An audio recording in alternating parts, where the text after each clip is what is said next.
I don't know if my phone has any, if my card in there has any memory left on it, but, for this episode of Arcturian philosophy, now I know everyone wants me to write a book. Fortunately, I also want to write books because, I write good books, apparently, even though I wrote them in a very scattered fashion. Fortunately, with writing, I can go back and such, because I'm not the type that likes to read cue cards exactly on here. I just like to spontaneously talk. And Nietzsche would say, well, it's because that's how people think that way. Not necessarily all in a rigid format, but in a spontaneous way. But also, he was having to deal with the syphilis issue, and me with the Lyme disease issue. That's what does that a little bit. It's a little annoying, but it's something we both conquered. Will to power, and now nobody will tell me the secret behind his death. Then no one will tell me the secret behind Nietzsche's death, or what that was. Like, no one will tell me that, but it was something weird. Like something was weird that went on, but no one will tell me what it was. Um, but see, he wrote a book called Dawn of Day, and he was just kind of searching for a nice title, apparently. That sounds like something I would do, if I was trying to get people to read a book. Just trying to get a catchy title. I mean, yeah, I've said, like, the part of the reason that I end up being so hesitant writing books is that on that first page, that first sentence, if you're going to really write something that's amazing, you have to have a hook or something, as they call it, a hook, um, a lot of the time. Something that is just so awesome, amazing, out there, or crazy, or whatever, something that the person just stares and wants to keep on reading. Or you have to manage to do it in the first page, or you can't manage to write a good book um, that someone will just want to read for the sake of reading it. And you have to do that, but you have to keep it up in the middle. You can't go all J.R. Tolkien on us and spend 5 pages on the description of the mountain. That was why I didn't finish that series. I'm glad I didn't, because apparently it was evil, and both of them were, but C.S. Lewis and Tolkien were friends. So I guess both of them kind of went dark-ish on us. That's kind of sad, because for all the people that love J.R.R. Tolkien, it's sad. No, I mean, when I found out C.S. Lewis, I freaked out. That was so sad. But back to the point. Nietzsche wrote Dawn of Day, and he was just looking for a nice name, and it was like the dawn of his philosophy, though. He was looking for a nice name, but it was also like the dawning of his philosophy, or the birth of his philosophy, coming out for the first time, really.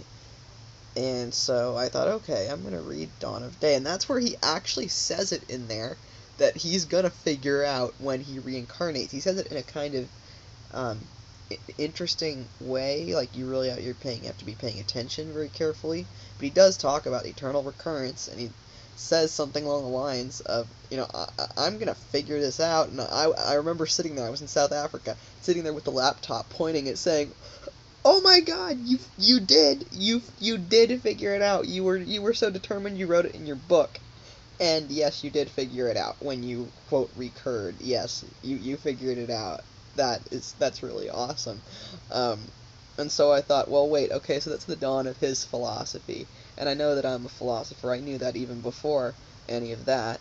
And I knew that I wanted to, I ended up going to psychology because I thought that if I did philosophy, I would not have no job. But now, I mean, I have only my existence in myself, so, I mean, what's that matter at all? Um, so I already knew that I was a philosopher, technically, or that was what I was supposed to be, or like a professor of philosophy, or things like that. Um, but no one would, quote, makes money doing that. And what my awesome philosophy professor, won't say his name, but awesome guy. I hope he was okay during all this stuff. But, a guy like him, no, I'm getting right now, a guy like, I don't know if he would have attracted that into his reality yet, or if he, like, it's like if he got boxed into a corner, he would kick and scream and kick his way out. That guy, which is, and he doesn't have any kids that he can be threatened with because he doesn't want any. Which I thought that was cool when he said that. But he talked about how all the great philosophers actually published their own books by themselves because no one believed them or cared or wanted to do anything. So all the philosophers they just somehow focused and did it themselves. And he said you can do it yourself, and that was the guy who gave me the inspiration to realize, wait, okay, the entire course of my life is going to change when this class ends. I'm going to drop these other classes because I hate them. Basically, it was like he was telling us the beginner version of how to live in accordance with your alignment, with your spiritual alignment. It was like he was teaching that in the super beginner version, and it would save it for the end of the course. And he would talk about, like, I'm saving the best for last, guys. So, if you don't like Marx, or if you don't like this, you don't like that, if you don't like Descartes, or the categorical imperative, which I got in, like, 2 classes, but one professor sucked, so, still, extra credit, he would make jokes. And people getting extra credit for writing about the categorical imperative on their test for no reason. That would meant me for, like, not studying, but I knew that, so I would write another answer to his question. And because it was the categorical imperative, he would say, okay, well, I'll give you credit for that. Even though you did not even answer the question, you wrote something else. He actually asked me, why did you choose Nietzsche? Just out of curiosity, why did you choose Nietzsche for your paper, which I did not write?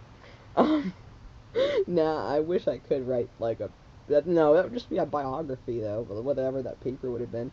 I mean, that was why I chose it. That was why, because I got told, hey, you're me. That was why, but I didn't end up doing it. And he said, Krista, the reason I came, I said, I'm sorry, I just couldn't do it. I couldn't write it, and I've never not written a term paper before ever in my life. And he said, you know what, it's okay.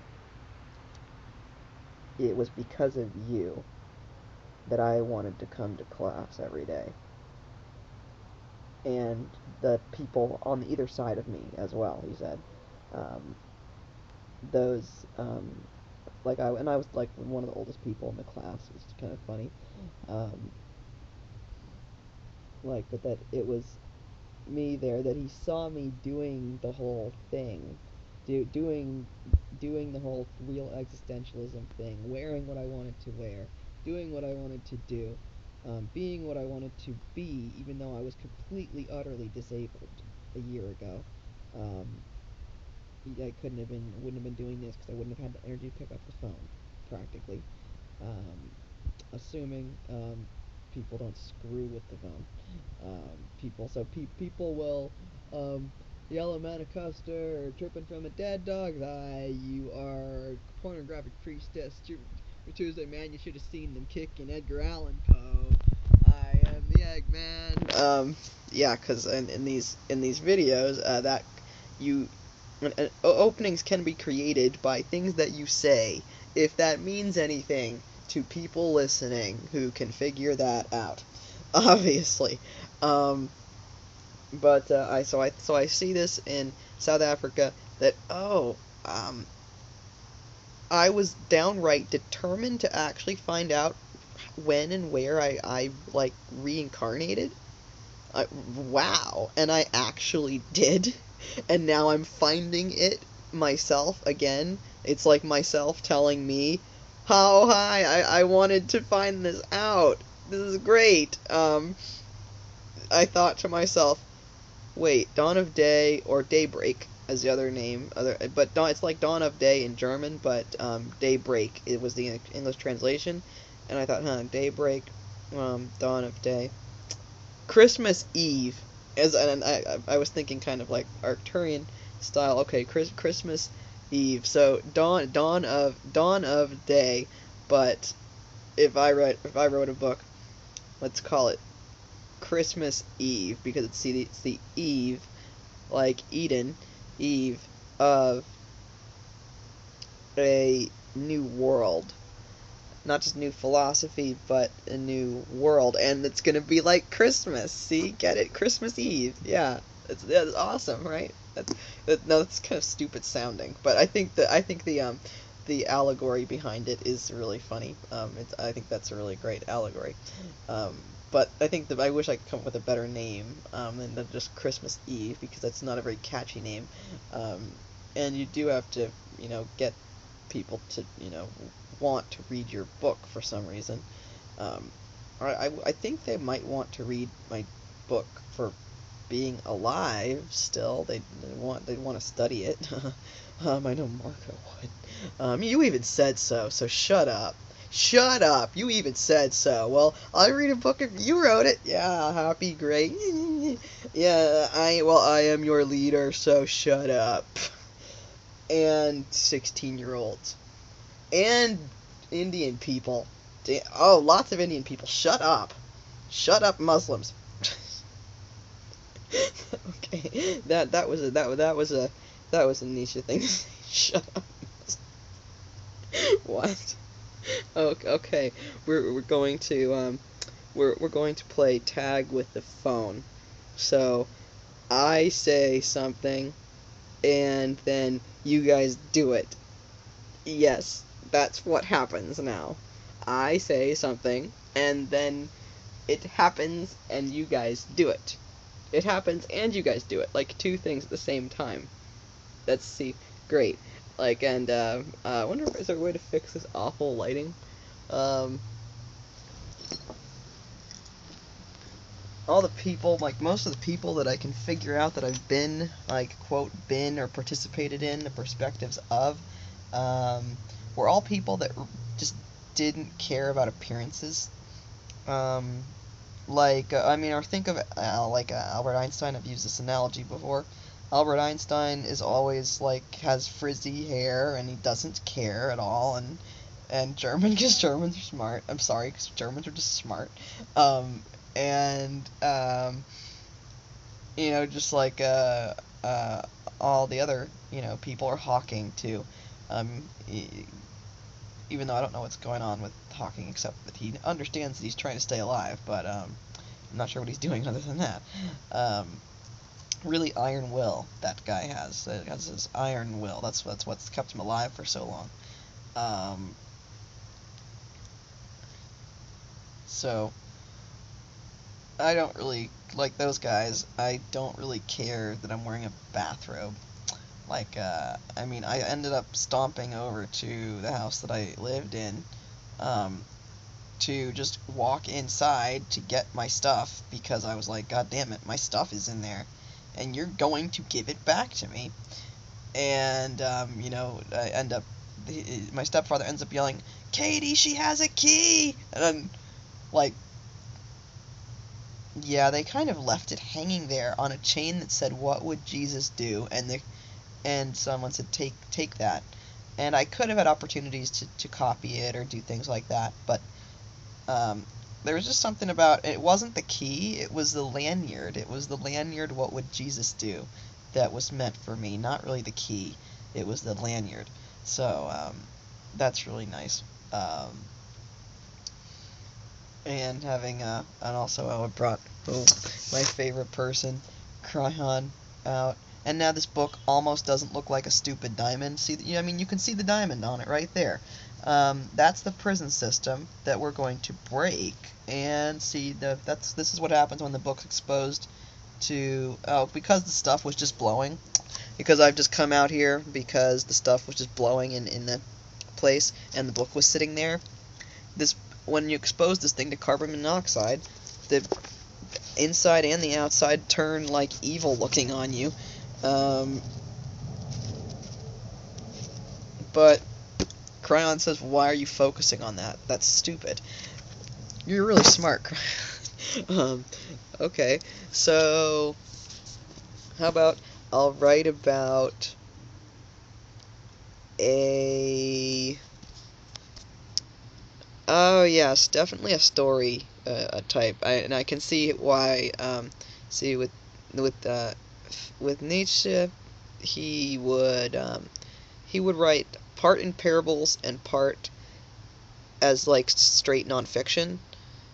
But he would say like where he's talking about Zarathustra the Pleiadian, where he's talking about the Pleiadians, um, what he calls his most important work that then gets given to kids going into World War II. Um, wrong. Mm, mm, mm. Um, that was his most important work that was like written in a story style because he had to write it that way. Um, Even though people who knew him completely understood that he completely thought that we were going to evolve into these superhuman type things.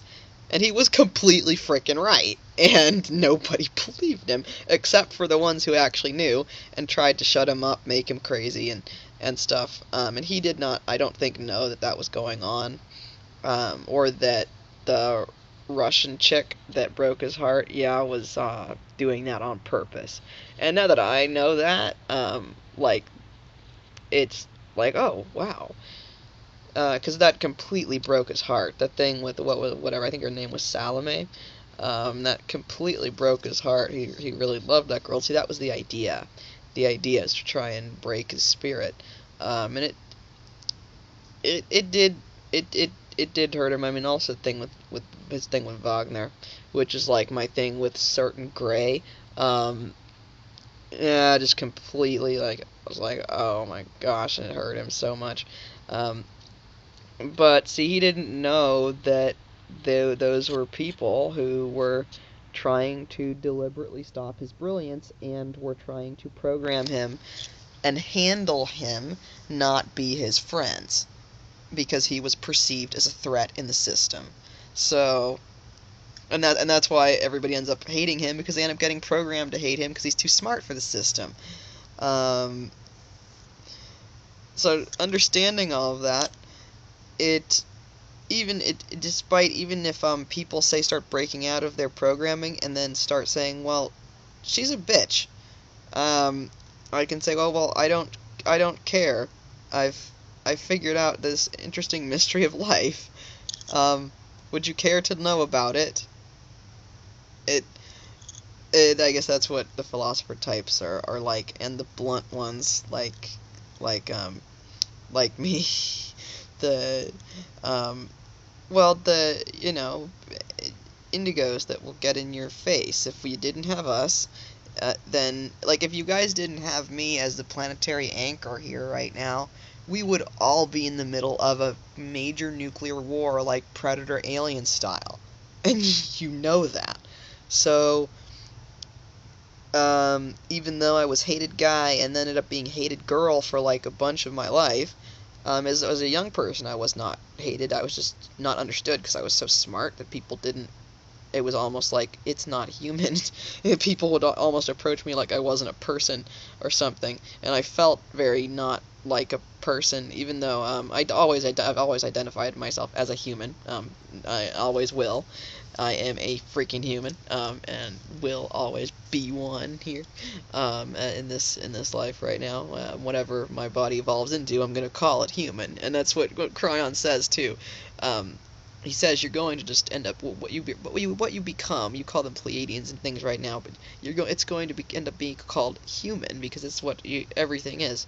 Um, and so that's actually starting to happen because I'm saying it, and I'm just doing it of my free will rather than saying, "Oh, I'm Arcturian." I'm saying, "No, I'm human with some Arcturian DNA." Um, that gives me some sort of advantage or something like that. Um,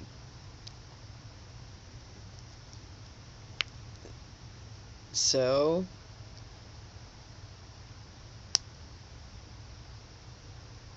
hmm, see, okay, see in this parking lot, people honk a lot. and they don't honk a lot, but they started doing this honking thing to try and signal to each other when I would move from room to room or place to place, or when I would do anything. Because when you've got someone that's outside the matrix like this, you want to get them on lockdown, try and screw up everything that they do. And because of that, now we're going to play the Do What I Say game again. And we're going to do it as many times. Oh, and there's there's Guy's car.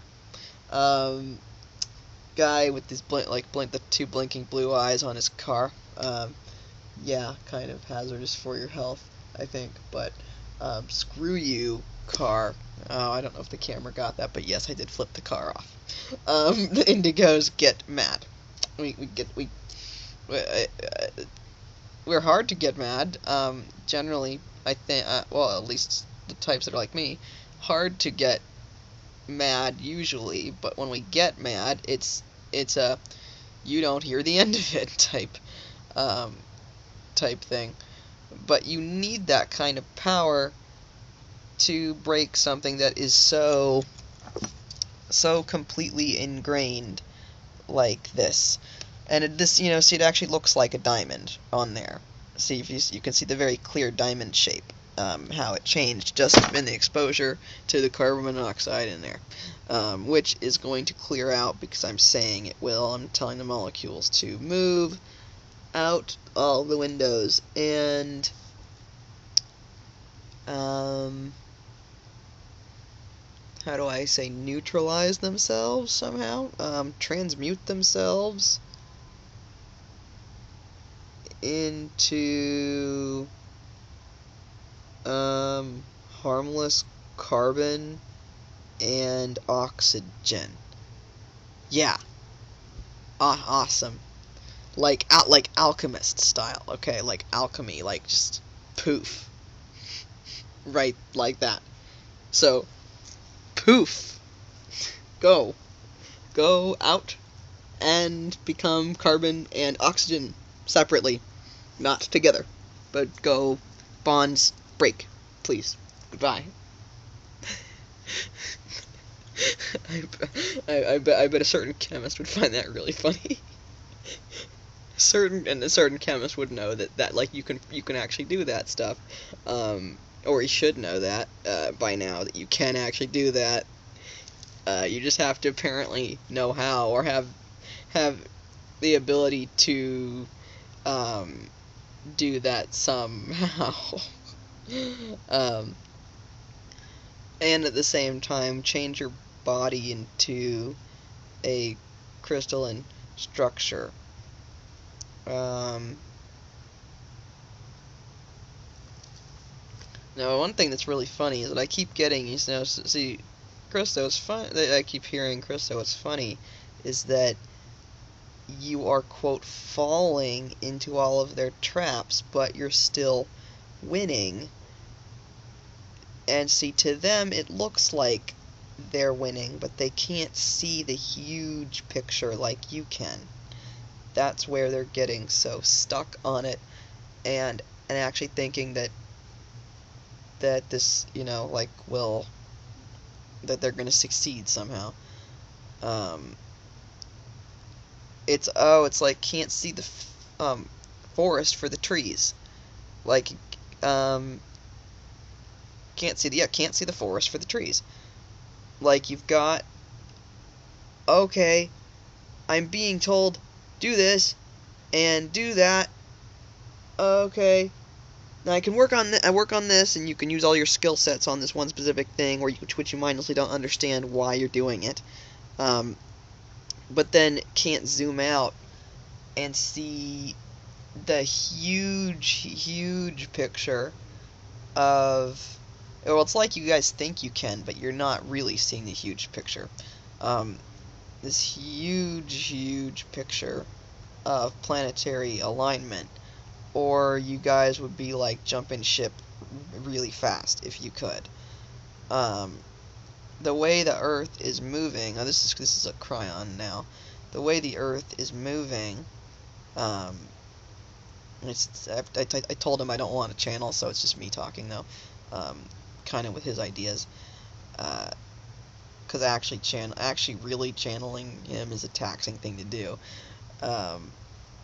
The Earth is somehow moving.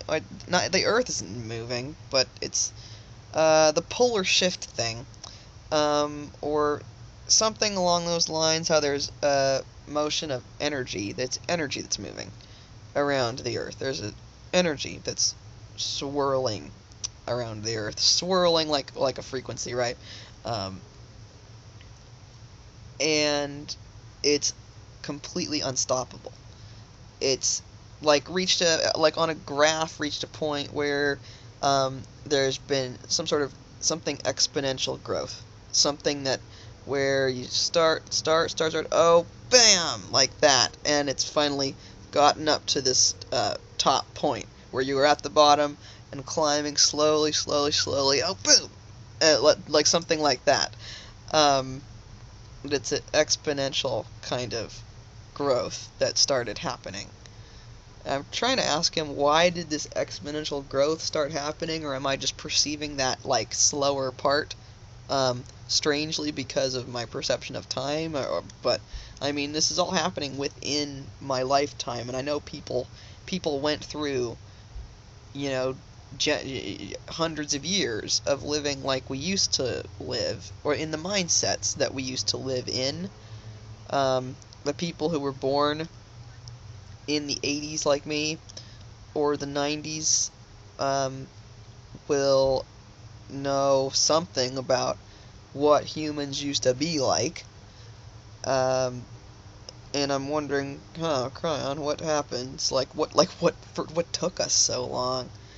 Like, what took us so darn long? Um, and he says, well, that's a mystery for another time. It's like, that's long and complicated. And, oh, and actually says, like, it's long and complicated because people have tried to revolt multiple times, but it's been squashed each time and erased from history and erased from the human consciousness memory. Just, well, erased as in, like, forgotten about, like, disappeared, almost. And so then the kids don't know about it, don't know they're telepathic, don't know any of that stuff, and don't have a, whole kind of consciousness grid for themselves, for their, for the planetary system or anything, that they're working with, or anything. He says humans have tried several times to revolt. They've figured this out and tried several times in the past, but every time it's been stopped or they've been killed. But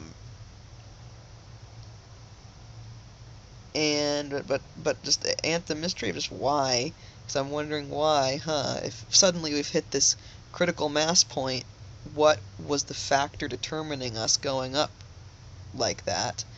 What happened? And he's all okay, so he says just go back to the basics. So the basics are that we deserve it, or that we earned it, that we're ready for a shift in consciousness. And then so I see that in like an angelic perspective of stewarding the earth, something like that. And then he's saying, oh, that it was all completely appropriate of you being totally in the dark for so long.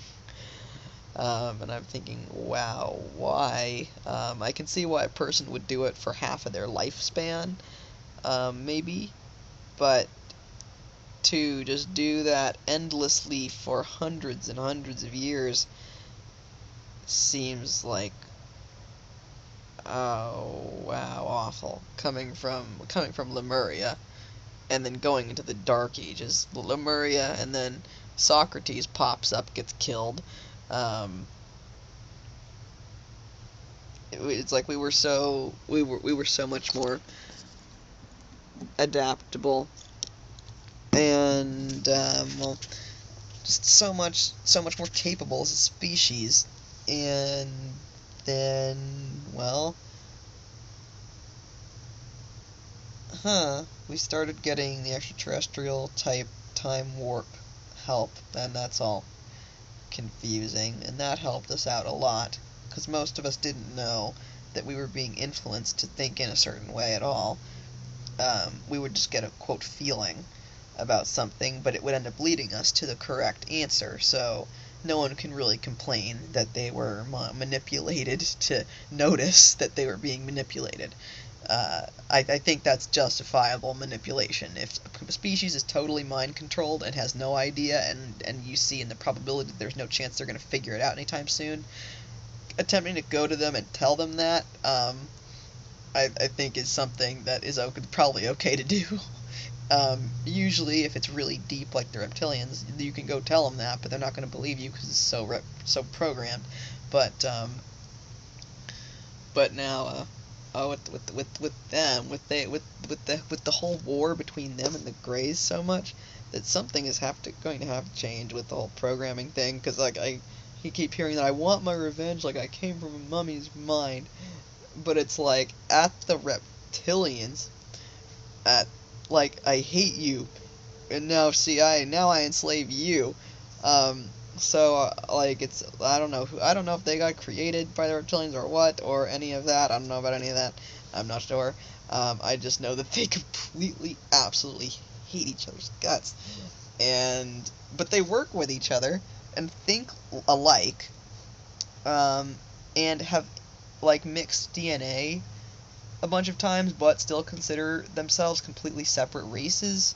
Even though they're completely separate races, but they've been literally in bed with each other so much that for the bunch of this system, you can't even tell the difference anymore, and it's just stupid. On that note, there's someone here who'd like to talk to me, it looks like, so I'm going to go and see what he has to say. He's always said interesting little things. So, I'll talk to you next time on my interesting little refugee Arcturian philosophy. Blessings.